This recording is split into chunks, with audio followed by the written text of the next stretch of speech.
రాష్ట్ర ఆర్థిక పరిస్థితి చూస్తే చాలా ఆందోళనగా ఉంది అని రాష్ట్రాన్ని సమస్య ఊబిలోకి చంద్రబాబు నాయుడు గారి సర్కార్ నెట్టేస్తూ ఉంది అని జగన్మోహన్ రెడ్డి గారు ఆందోళన వ్యక్తం చేశారు. ఈ మేరకు ఆయన ట్వీట్ చేశారు. 2025-26 ఆర్థిక సంవత్సరం కాగ్ నివేదికలు చూస్తే పరిస్థితి చాలా ఆందోళనగా ఉంది. కానీ చంద్రబాబు మాత్రం ఈ ఆర్థిక సంవత్సరంలో రాష్ట్ర జిఎస్డిపి వృద్ధి రేటు 10.75% నమోదైందంటారు. నిజానికి రాష్ట్ర ప్రభుత్వపు సొంత పన్ను ఆదాయాలు 3.22% తగ్గిపోయాయి. ఏదైనా రాష్ట్రం అభివృద్ధి చెందుతుందంటే అక్కడ పెట్టుబడులు, వినియోగం పెరుగుతాయి. అందువల్ల ప్రభుత్వానికి పన్ను వసూళ్లు కూడా పెరుగుతాయి. కానీ ఏపీలో 3.22% తగ్గడం అంటే అర్థం ఏమిటి? మా ప్రభుత్వం చివరి సంవత్సరంలో రాష్ట్ర పన్నుల ఆదాయాలు 85,922 కోట్లు.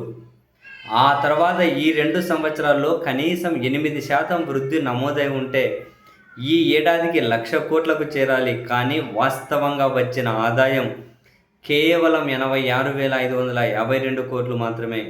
మరి చంద్రబాబు చెప్పే సంపద సృష్టి ఇదేనా? గత ఏడాది ఏపీఎండిసి ద్వారా సమీకరించిన 9,000 కోట్ల ద్వారా కూడా ఎలాంటి సంపద సృష్టి జరగలేదు. గతేడాది ఆదాయాలు తగ్గితే కనీసం ఈ ఏడాదైనా పెరిగేలా చూసుకోవాలి కదా.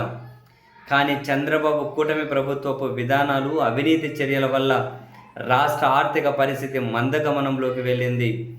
జిఎస్టీ, సేల్స్ ట్యాక్స్ ఆదాయాలు కూడా 5% కూడా పెరగలేదు. ఎక్సైజ్ ఆదాయాలు కూడా 8.20% తగ్గాయి.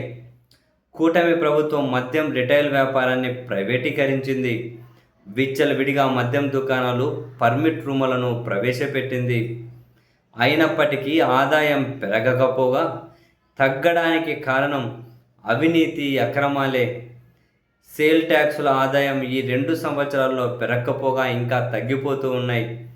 మొత్తం మీద రాష్ట్ర స్వంత పన్ను ఆదాయాలు 3.22% ప్రతికూల వృద్ధిని నమోదు చేయడం చంద్రబాబు నాయుడు గారి పాలనా అసమర్థతకు నిదర్శనమని జగన్మోహన్ రెడ్డి గారు అయితే దీనికి సంబంధించినటువంటి అఫీషియల్ గణాంకాలను, అఫీషియల్ నివేదికలను కూడా తన ట్వీట్కి అటాచ్ చేసుకుంటూ పోస్ట్ చేశారు.